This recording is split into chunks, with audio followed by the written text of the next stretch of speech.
خب سوال اول چند سالته و بچه کجایی؟ 28 سالمه، بچه تهرانم. داستان دبی رفتن و تست دادن. ببین من حدوداً فکر میکنم یک سال و نیمی بود که قصد رفتن رو داشتم، که برم اونجا ببینم مثلا چجوری میتونم با بچه ها ارتباط بگیرم، فعالیت داشته باشم باشون. و تو تمام این مدت با علی درویش هم در ارتباط بودم، یعنی صحبت میکردیم باهاشو و هی میگفت سینا اگه واقعا میخوای پیشرفت بکنی باید بیای اینجا پیش ما تمرین بکنی با هم. و فکر میکنم اواخر مهر ماه پارسال بود، اواخر یا اواسطش بود که علیرضا بهم پیام داد، گفت سینا قراره یه استعدادیابی برگزار بشه و دوست دارم که تو هم باشی اینجا. من دیگه دیدم گفتم هم فال هم تماشا و یه ذره جمع جور کردیم همه چی و رفتم امارات و دم علیرضا گرم، واقعا دمش گرم. یعنی روزی که نباید اونجا میومد تو اون کمپ تمرینی به خاطر من چند ساعت زودتر اومد و به خاطر علیرضا ما تونستیم اونجا قبل از اینکه من تست بدم یه حدوداً یک ساعت و نیمی با تیم اونجا من تمرین بکنم. بعد شاهین اومد و حدوداً یه 2 ساعت از من تست گرفت. تمام این 2 ساعت علیرضا کنار من بود، یعنی خارج از هیتش واقعا مرهم و معرفت رو برای ما دیگه تموم کرد حقیقتا. و شاهین هم انتهای تست گرفتنش به من گفت که 2 هفته تا توی رینگ حرفه‌ای رفتن فاصله داری. و خب حالا بنا به یه سری دلایلی نتونستم بمونم و حالا توی اون تایمی که برگشته بودم علیرضا مجدد بهم پیام میداد که سینا فلان ایونت فلان تاریخه، برنامه‌هاتو بچین یه جوری بیا قبلش تمرین بکن ببینیم میتونی مسابقه بدی یا نه. ولی خب شرایط نشد حقیقت. چطور با کشتی کج آشنا شدی؟ شاید یکی از قدیمی ترین خاطره های زندگیم که یادم میاد همین آشناییت با رسلینگه. نمیتونم بگم چطور توی ماهواره دیدم، ولی یادم تقریبا 5 سال یا 6 سال داشتم، خیلی کوچیک بودم و اون موقع ذره برام عجیب بود که چی جوری میشه انقدر میزنن همدیگر رو هیچ آسیبی نمیبینن، خون میاد از سرشون و خیلی دوران جالبی بود. میگم 4 رسلر مورد علاقه، خب بخوام بگم AJ Styles، CM Punk، آنیتا و خیلی میگم سخت 4 تا میساوا. نظرت راجع به علیرضا درویشی؟ فوق‌العاده است، فوق‌العاده پسر ماهیه و حالا توی مثلا رسلرهای خیلی معروف یه اصطلاحی دارن میگن طرف هم توی رینگ خوبه هم بیرون رینگ، یعنی صفات بیرونیش مرام معرفتش. علیرضا اینجوریه که هم توی رینگ فوق‌العاده است هم بیرون رینگ و امیدوارم بهترین اتفاقا براش بیفته. همچین انسانهایی کاش بیشتر باشن توی زندگی هممون، امیدوارم واقعا. در حال حاضر کجا تمرین میکنیم؟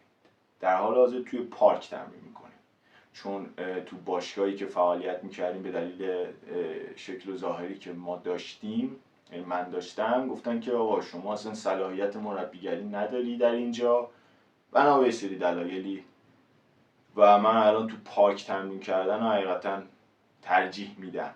باشگاه پارکور هم هست میریم اونجا، ولی خب اونجا باید به سری از اساتید بفهمونی که دوست عزیز من دارم این کارا رو انجام میدم، من دارم زمین میخورم، صرف این نیست که من این حرکت رو بلد نیستم، نه یا بخواب سعی کن به من یاد بده این حرکت رو، نه من آموزش دیدم طوری زمین بخورم که زنده بمونم، آسیب هم نبینم.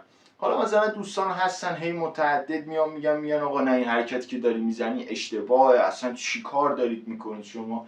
سر و کله زدن با این اساتید هم حقیقتا خیلی سخته، یعنی من ترجیح هم اینه که روی چمن اف بزنم تا اینکه بخوام روی پیست ژیمناستیک به این دوستان بفهمونم من دارم چیکار میکنم، حقیقتا خیلی سخته. و اینکه نظر درباره یوتیوبرهای ایران، ببین هیچ نظر خاصی راجع به هیچ کدومشون ندارم، خوشبختانه هم هیچ ارتباطی با هیچ کدومشون ندارم، فقط یه توصیه‌ای دارم بهشون، اینه که پروفشنال رسلینگ یا همون کشیکجی که میگید فقط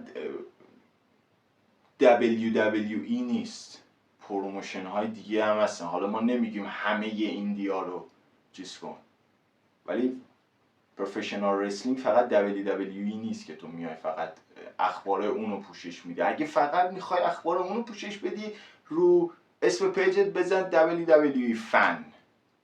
میگیری چی میگم؟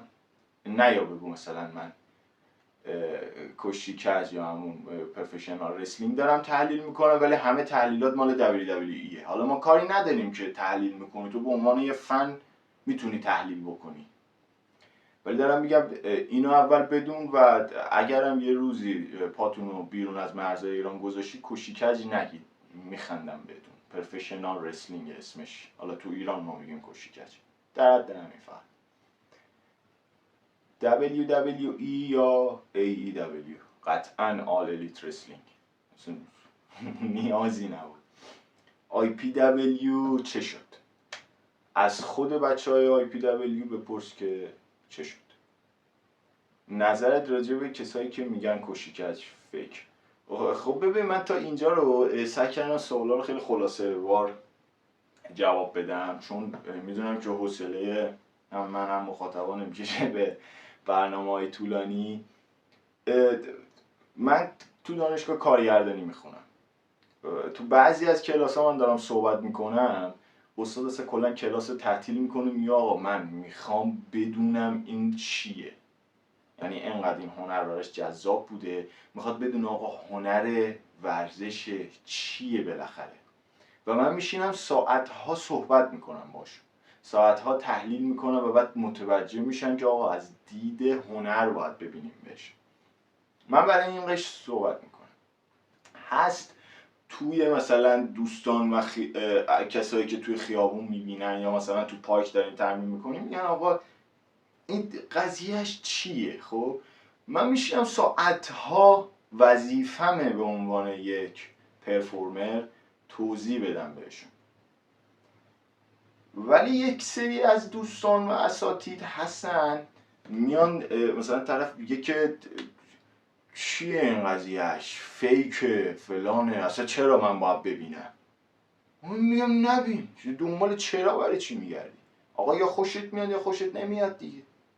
اینا برو چیزای دیگه ببین، انقدر وسیله سرگرمی هست برو ببین. من یه ذره توان عصبیم برای این دوستان نمیکشه. و یه نکته دیگه راجع به فیک بودن یا فیک نبودن قضیه بگم به همه. ببین چیزی تحت عنوان فیک نداریم، ما چیزی تحت عنوان اسکریپت داریم، از قبل تعیین شده است ولی فیک نیست. ببین اگر اون ضربه میخوره، نه به اون شدتیه که ما نشون میدیم، نه به این حدیه که بگی آقا اصلا ضربه زده نمیشه. میگیری چی میگم؟ یعنی بخوام یه مثال ساده بزنم، از 100% 70% اون ضربه میخوره و ما آموزش میبینیم سالیان سال که چطور زمین بخوریم، که چطور تکنیک رو انجام بدیم، چطور تکنیک رومون پیاده بشه به صورت اینکه طبیعی باشه، یعنی مخاطب لذت ببره و همه چی درست سر جاش باشه. اینکه همه چی درست سر جاش باشه خیلی قضیه رو سخت میکنه. یه وقت از آقا تو میگی مثلا توی کیک بوکسینگ یا MMA اینجوریه که آقا من نگران حریفم شاید باشم، مثلا بگم خیلی بهش آسیب نمیزنم، ولی دیگه نگران این نیستم که آقا اون تکنیکی که دارم میزنم درست اجرا بشه یا نه. دیگه زدم دیگه، وسط مسابقه است، جنگ، هر اتفاقی افتاد. ولی اینجا نه، اینجا خیلی فرق میکنه. اینجا من اول باید سلامتی حریفم برام مهم باشه، دوم تکنیک رو درست اجرا بکنم، سوم طوری باشه که واقعی به نظر بیاد، چهارم زاویه دوربین خیلی مهمه و شاید بگم اصلی ترین فاکتور همه اینا حواست به ریاکشن مخاطبا باشه. حالا ما تو ایران هنوز به اون جایی نرسیدیم که بخوایم مخاطب بلیت بخره بیاد بشینه ببینه کارمونو، که ببینیم آقا مثلا کیو میخوام پوش بکنن. ولی دارم میگم خیلی سخته و همین این لایو اکشن رو طوری میکنه که آقا مثلا هر کسی نمیتونه انجامش بده.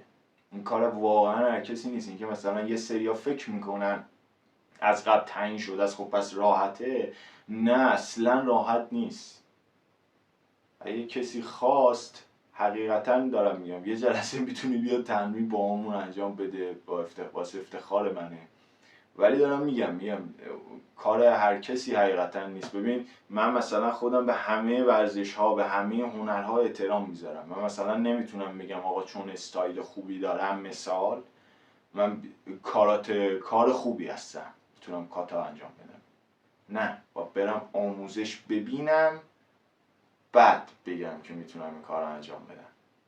بس همونطور که ما به همه هنرهای رزمی، هنرهای ورزشی احترام میذاریم، این انتظارم داره که شما این احترام رو نسبت به اون هنر و اون رشته‌ای که ما داریم هم بذارید. اینو بدونید که آقا آموزش باید ببینید، برای توی رینگ رفتن باید آموزش ببینید. و خوشبختانه یا متاسفانه ما ترینر یا منتور درست طبق متد، مثلا نمیدونم چجوری بگم، طبق متد جهانی نداریم. کسی که آقا مثلا بگید توی ژاپن تعلیم دیده باشه، توی امریکا تعلیم دیده باشه، نداریم توی ایران. در صورتی که خیلی از بچه‌ها هستن استعدادهای فوق‌العاده‌ای دارن، ولی خب دارن حیف میشن که میبینن نه سیستمی هست که به خاطر یه هدفی مستقیم بره جلو، و نه منتوری، نه هیچ پوچ.